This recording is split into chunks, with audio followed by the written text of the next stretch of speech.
نحمده ونصلي ونسلم على رسوله الكريم أما بعد فأعوذ بالله من الشيطان الرجيم بسم الله الرحمن الرحيم النبي أولى بالمؤمنين من أنفسهم وأزواجه أمهاتهم وقال تبارك وتعالى يا نساء النبي لستن كأحد صدق الله العظيم إن الله وملائكته يصلون على النبي يا أيها الذين آمنوا صلوا عليه وسلموا تسليما الصلاة والسلام عليك يا رسول الله وعلى آلك وأصحابك يا حبيب الله الله رب محمد صلى عليه وسلم نحن عباد محمد صلى عليه وسلم صلاة وسلاما عليك يا رسول الله. معزز و محترم مشائخ و علماء اسلام و معزز و محترم حاضرین و سامعین، اللہ رب العزت کے فضل و کرم سے رمضان المبارک کا بابرکت اور نور اور مقدس مہینہ اپنی تمام تر جلوہ سامانیوں اور اپنی تمام تر رعنائیوں کے ساتھ اپنی منزل کی جانب رواں دواں ہے اور اپنے پوشیدہ الطاف سے امت مسلمہ کو اللہ تبارک و تعالیٰ کی رحمت سے شرابور فرما رہا ہے. آج اس مبارک اور مقدس مہینے کا دوسرا جمعۃ المبارک ہے اور اس مبارک اور مقدس مہینے کی 10 تاریخ یعنی آج غروب آفتاب کے وقت اس مبارک اور مقدس مہینے کا پہلا عشرہ مکمل ہو جائے گا، جس کو نبی اکرم صلی اللہ علیہ وسلم نے اولہ رحمت ان کے الفاظ سے یاد فرمایا، اور غروب آفتاب کے بعد اس مبارک اور مقدس مہینے کا دوسرا عشرہ جلوہ فرما ہوگا، جس کو نبی اکرم صلی اللہ علیہ وسلم نے اوسطہ مغفرۃ کے القاب سے یاد فرمایا. اللہ تبارک و تعالیٰ کی بارگاہ میں دعا ہے کہ اس نے اس مبارک اور مقدس مہینے کے تمام ایام اور پورے اوقات میں جو الطاف اپنے بندوں کے لیے خاص کر رکھے ہیں، اللہ تعالی ہم سب کا دامن اس سے بھر دے۔ اولہ رحمۃ و اوسطہ مغفرۃ و آخرہ عتق من النار۔ اس مبارک اور مقدس مہینے کا پہلا عشرہ، پہلے 10 دن اللہ تبارک و تعالیٰ کی عطا کی جوڑی سے امت مسلمہ پر رحمت کے نچھاور ہونے کے دن، اللہ تبارک و تعالیٰ کی عطا کی جوڑی سے بندوں پر رحمت کے نزول کے ایام ہیں، اور وَأَوْسَطُهُ مَغْفِرَةٌ، اس کے دوسرے 10 دن، اس کے درمیان کا عشرہ اللہ تبارک و تعالیٰ کی عطا سے اس کے بندوں پر مغفرت اور بخشش کی چادر کے ساتھ جلوہ فرما ہو رہا ہے، اور بندوں کے گناہوں پر معافی کا قلم پھیلا جاتا ہے۔ اور آخری کے لیے فرمایا کہ اس میں وَآخِرُهُ عِتْقٌ مِّنَ النَّارِ، اس کے آخر کے 10 دن دوزخ سے آزادی پانے کے دن۔ عزیزان گرامی قدر، رمضان المبارک کی 10 تاریخ آج کے جمعۃ المبارک کے دن میں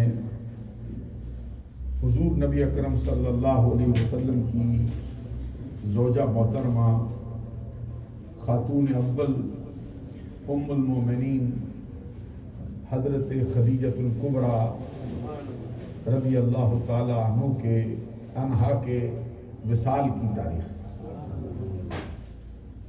تو اس اعتبار سے اہل سنت کے ہاں جو معمولات ہیں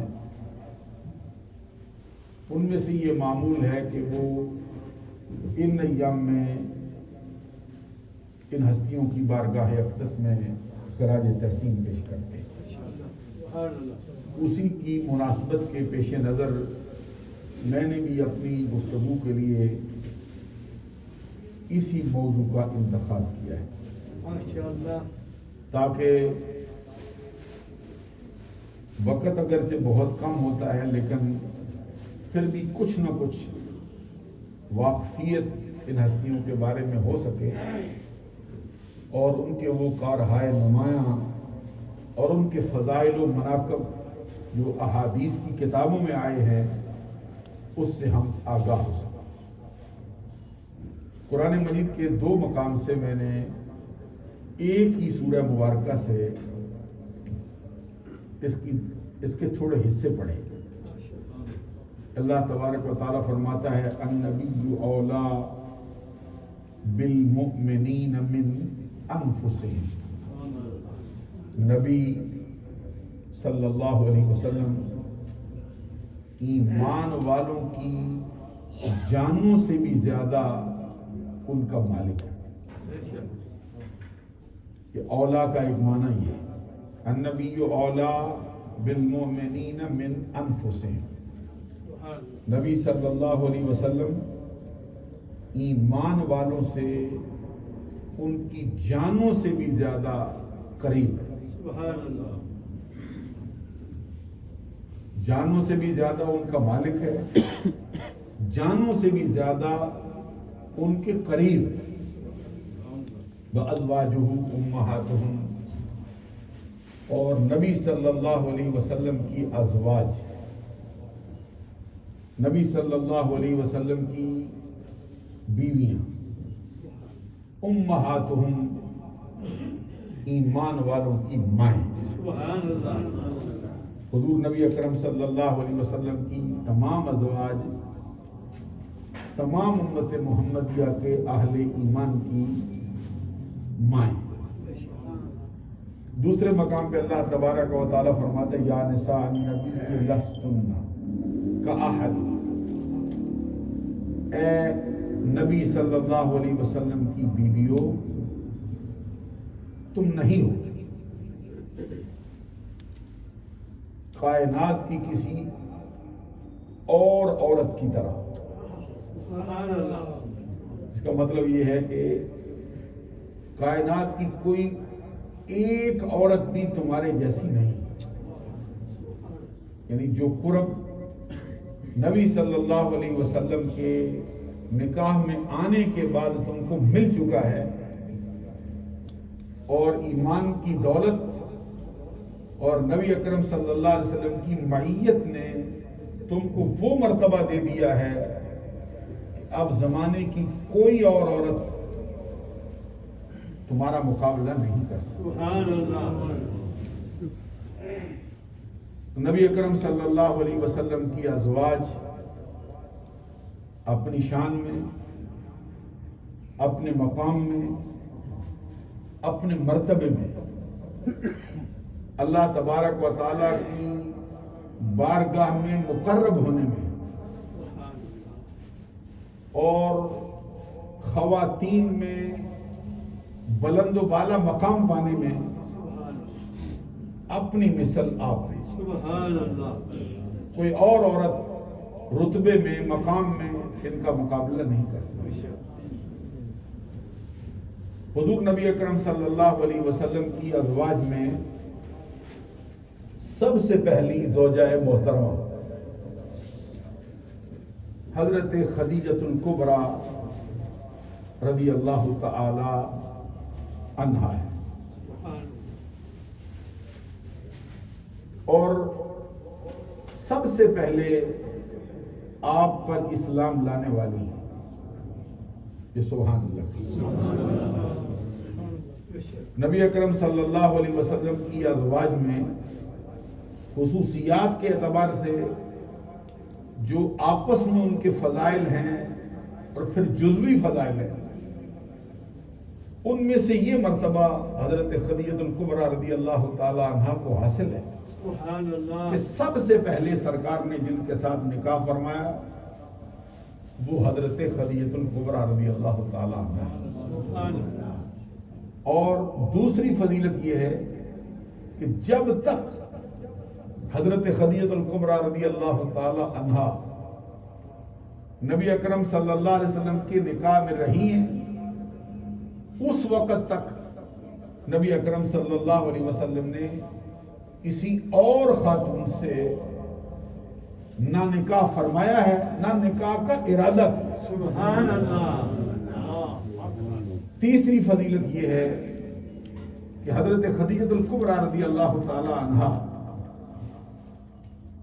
نبی اکرم صلی اللہ علیہ وسلم کی معیت میں قریب 24 برس رہی۔ یہ اس قدر مدت ہے جو کسی اور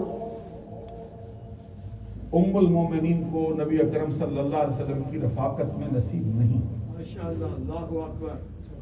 چوتھی فضیلت یہ ہے کہ ایک قول کے اعتبار سے، جس کو بعد نے یہ کہا ہے کہ یہ امت محمدیہ کا اجماعی قول ہے کہ سب سے پہلے اسلام لانے والی مردوں میں سے، عورتوں میں سے، ہر کسی میں سے سب سے پہلے اسلام لانے والی خدیجۃ الکبریٰ رضی اللہ تعالی۔ نعرہ تکبیر، نعرہ رسالت، امہات المومنین حضور مائی خدیجہ الکبریٰ زندہ آباد۔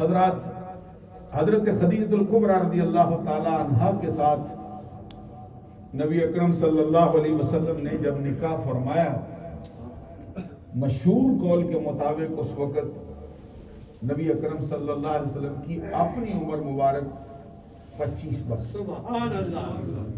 اور حضرت خدیجۃ الکبریٰ رضی اللہ تعالی عنہا کی عمر مبارک مشہور قول کے مطابق 40 برس۔ سبحان اللہ۔ 15 برس کا تفاوت ہے درمیان میں۔ خامن کی عمر مبارک 15 برس کم ہے، اور زوجہ محترمہ کی عمر مبارک 15 برس خامد کی عمر سے زیادہ ہے۔ اور اتفاق ایسا ہے کہ حضرت خدیجۃ الکبریٰ رضی اللہ تعالی عنہا نبی اکرم صلی اللہ علیہ وسلم کے نکاح میں آنے سے پہلے 2 عورتوں سے نکاح کر چکے، 2 مردوں سے آپ کا نکاح پہلے باری باری ہو چکا ہے۔ ان میں سے اللہ تبارک و تعالیٰ نے خدیجۃ الکبریٰ رضی اللہ تعالی عنہا کو اولاد بھی عطا فرمائی، یہ بڑی تفصیل کے ساتھ اس کے تذکرے باقاعدہ طور پہ کتابوں میں موجود ہے. 2 نکاح باری باری فرما چکی، ان میں سے اولاد بھی ہو، اور اللہ تبارک و تعالیٰ نے پھر جس ہستی کے لیے تیسرے نکاح کے لیے ان کو چنا ہے وہ مقصود کائنات، وہ ہستی ہیں جن کی خاطر کائنات بنائی گئی. سبحان اللہ. حضرت خدیجہ الکبریٰ رضی اللہ تعالیٰ عنہ کے مرتبے کا اندازہ لگا. حضرت خدیجہ الکبریٰ رضی اللہ تعالیٰ عنہ کا تعارف یہ ہے کہ آپ خاندان قریش کی ہی ایک خاتون ہے. خاندان قریش کا ایک مشہور قبیلہ ہے جس کو کہتے ہیں قبیلہ بنو اسد. اسدی بڑے بڑے افراد صحابہ کرام اس میں سے ہوئے، اسی قبیلے سے. یہ 5ویں پشت میں نبی اکرم صلی اللہ علیہ وسلم کے ساتھ ان کا نسب جا کے ایک ہی ہو گیا. سبحان اللہ. یہ قصی بن کلاب پر. حضرت خدیجہ رضی اللہ تعالیٰ عنہ کے والد کا اسم گرامی خویلد، اور ان کے والد کا اسم گرامی اسد. ان کے والد کا نام عبد العزا، اور ان کے والد کا نام ہے قصی بن کلاب. خدیجہ بنت خویلد بن اسد بن عبد العزا بن قصی بن کلاب. چوتھے نمبر پر ان کا نام آتا ہے. اور نبی اکرم صلی اللہ علیہ وسلم کے ہاں آپ کو معلوم ہے کہ سرکار کے والد کا اسم گرامی عبداللہ، سبحان اللہ. دادا کا اسم گرامی عبد المطلب، سبحان اللہ. پردادا کا اسم گرامی ہاشم، سبحان اللہ. ان کے والد کا اسم گرامی عبد مناف، اور ان کے والد کا نام ہے قصی. یہاں پہ آ کے یہ جو نسب ہے سرکار کے ساتھ مل جاتا ہے. حضرت خدیجہ الکبریٰ رضی اللہ تعالی عنہا کی پارسائی کا اور ناموس کی حفاظت کا زمانہ جاہلیت میں یہ حال تھا کہ آپ کو طاہرہ کے لقب سے جانا جاتا. سبحان اللہ.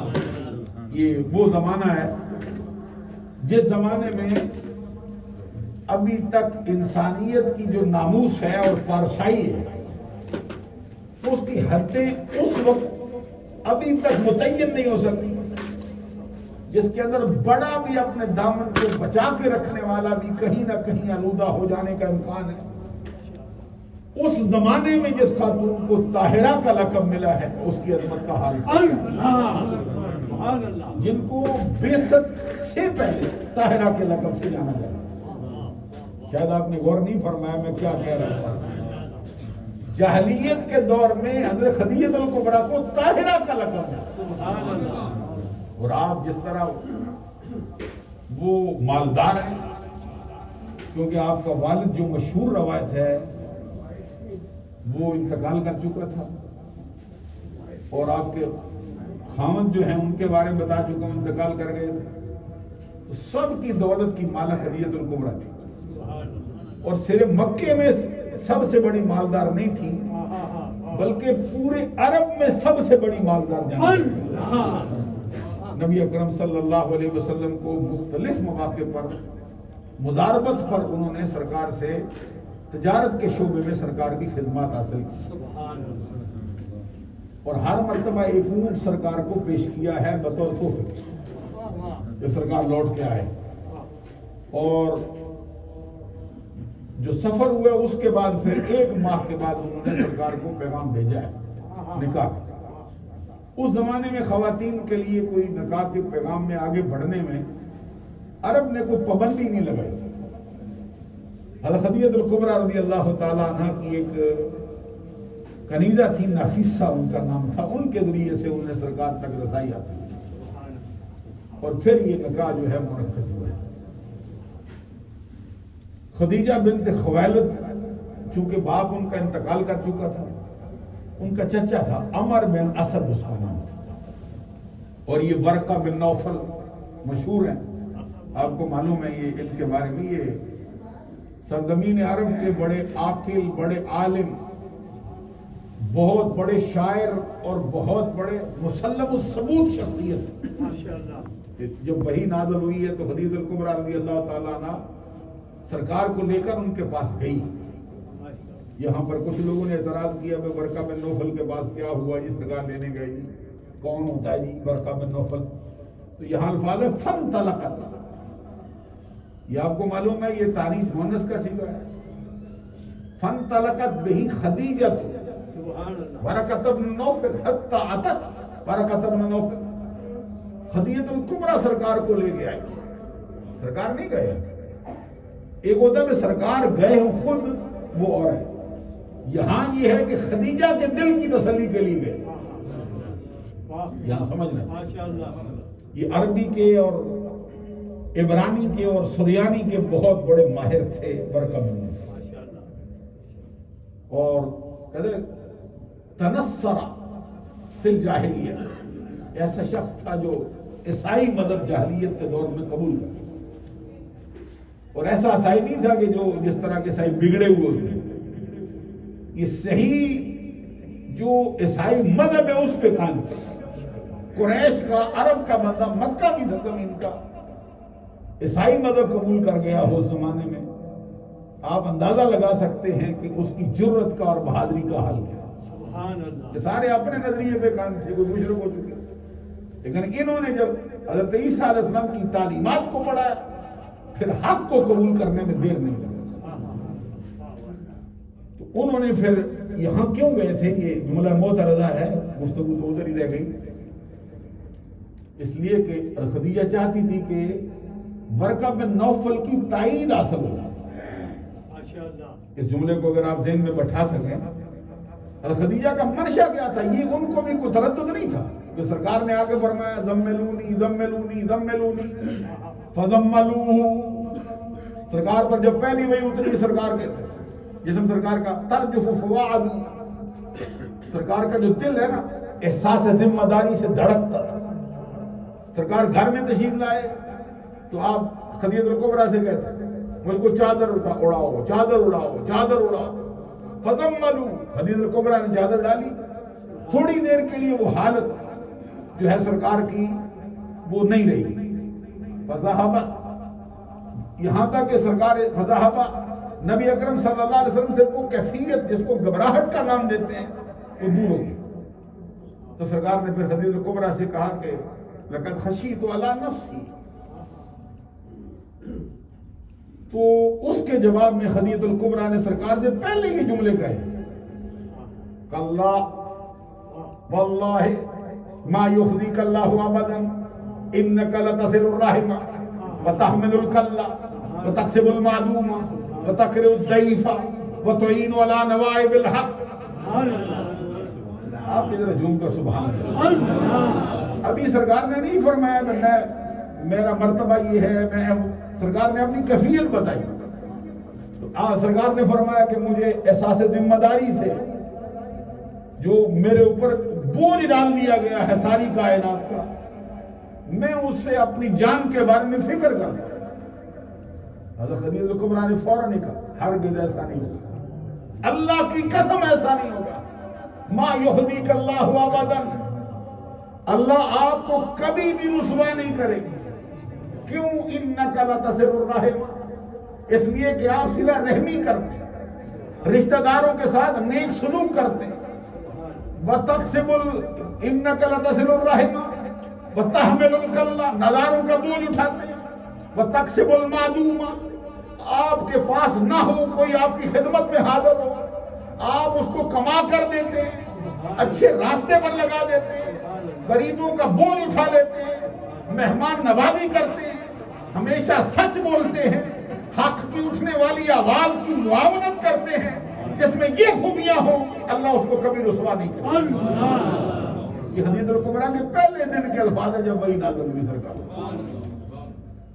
ابھی گفتگو تو آغاز ہی ہوا ہے لیکن وقت انتہا کو پہنچ گیا. یہ خدیجہ الکبریٰ رضی اللہ تعالیٰ عنہ وہ ہیں. ایک بات کہہ دوں، سرکار کی ازواج کو فرشتوں کے سلام آئے.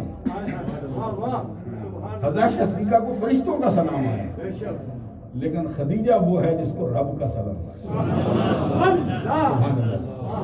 جبریل امین آئے ہیں، سرکار سے آگے سرکار یا رسول اللہ ہذه خدیجہ قد اتت ما اناء فیہ ادام او طعام، سرکار خدیجہ الکبریٰ آ رہی ہے آپ کے پاس، اور تنہا نہیں آ رہی، کھانا لے کے آ رہی ہے، اس کے پاس برتن ہے، اس کے اندر سالن ہے، اس کے اندر کھانا ہے۔ جب آپ کے پاس آئے گی فقرا علیہ السلام من ربہا و منی، جب وہ آپ کی بارگاہ میں حاضر ہوگی اس کو اپنے رب کا بھی سلام کہنا، میرا بھی سلام کہنا۔ بشرھا ببیت فی الجنہ من کسب، اور ان کو خوشخبری سنانا اللہ تبارک و تعالیٰ نے ان کے لیے جنت میں موتیوں کا محل تیار کر رکھا ہے، جس کے اندر نہ شور و غل ہے، جس کے اندر نہ رنج و غم ہے۔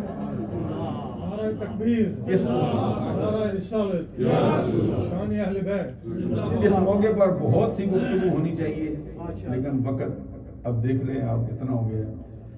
اللہ تعالیٰ عمل کی توفیق عطا فرمائے۔ جناب آزاد